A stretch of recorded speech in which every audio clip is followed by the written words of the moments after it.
مدينة فاروق الطبية عناية طبية متميزة. أرحب بكم في مدينة فاروق الطبية. أنا الدكتور عبد الله زهير اليوزبقي، اختصاصي في أمراض الجهاز الهضمي والكبد. سأتحدث اليوم حول سرطان القولون وكيفية الوقاية والكشف المبكر عن هذا المرض. يعتبر سرطان القولون أحد أكثر أنواع السرطانات حدوثاً في جسم الإنسان، حيث أن نسبة الوفاة من هذا السرطان تحتل المرتبة الثانية في نسب الوفيات المتعلقة بالأورام والسرطانات. المرضى الذين يعانون من سرطان القولون غالبا ما يشتكون من آلام في البطن، تغير في الغائط، المريض أما يعاني من إسهال أو إمساك، أو يلاحظ وجود دم مع البراز، وهذه علامات تستدعي زيارة الطبيب أمراض الجهاز الهضمي والكبد لغرض تشخيص وجود أو عدم وجود هذا النوع من الأورام. إلا أن الغاية من الكشف المبكر هو الكشف عن وجود هذا السرطان في مراحله الابتدائية، أو الكشف عن وجود الزوائد اللحمية. أن غالبية أنواع سرطانات القولون غالبا ما تنشأ عن الزوائد اللحمية، والتي تكون موجودة لفترات طويلة لمدة سنوات قبل الكشف عن هذه الزوائد اللحمية أو تحولها إلى أورام سرطانية. لذلك ننصح أي شخص عمره حوالي 50 سنة، حتى وإن لم يشتكي من أي أعراض متعلقة بالقولون، زيارة طبيب اختصاص الجهاز الهضمي والكبد لإجراء تنظير القولون للتأكد من وجود أو عدم وجود الزوائد اللحمية.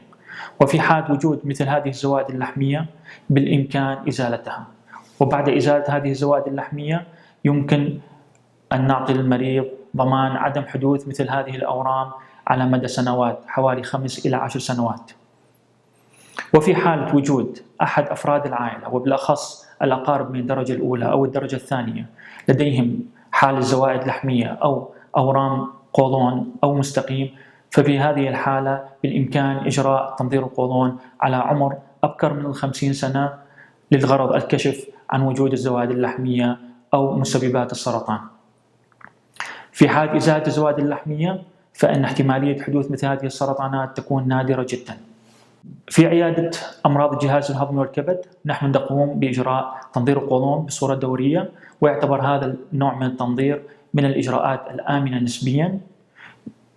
نحن نقوم بإجراء هذا التنظير مع إعطاء المريض بنج، بحيث أنه المريض لا يعاني من أي مضايقات أو آلام متعلقة بالتنظير. يستغرق إجراء تنظير قولون حوالي 10 دقائق، وبالإمكان خلال التنظير إزالة الزوائد اللحمية إذا اكتشفت خلال إجراء عملية ناظور القولون. وبعدها بإمكان المريض مزاولة نشاطه اليومي بعد الانتهاء من تنظير القولون. لذا ننصح إخواننا المراجعين الذين أعمارهم حوالي 50 سنة بزيارة عيادة أمراض الجهاز الهضمي والكبد لغرض تجنب حدوث مثل هذه الأورام، ودمتم بطول العافية والصحة، وشكرا.